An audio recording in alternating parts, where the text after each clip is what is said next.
حسن heel سب division Peshawar کے موجودہ کشیدہ حالات کے پیش نظر آج پکیرہ بند چوک میں عوامی اجتماع ہوا۔ حسن ہیل سب ڈویژن پشاور کے عوام نے تانا حسن ہیل کے سامنے تاریخی احتجاج ریکارڈ کیا۔ جناکوڑ میں شہید ہونے والے مختار افریدی اور سیکورٹی فورسز کے حسن ہیل سب ڈویژن میں رات ہونے والے غیر قانونی اور غیر آئینی آپریشن کے خلاف پرامن احتجاجی مظاہرہ ہوا۔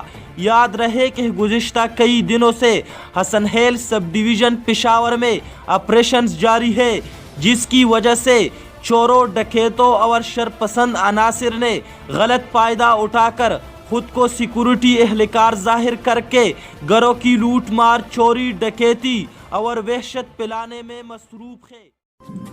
اپنے میزبان عدنان پراز کو اجازت دیجیے اور دیکھتے رہیے پاکستان چینل۔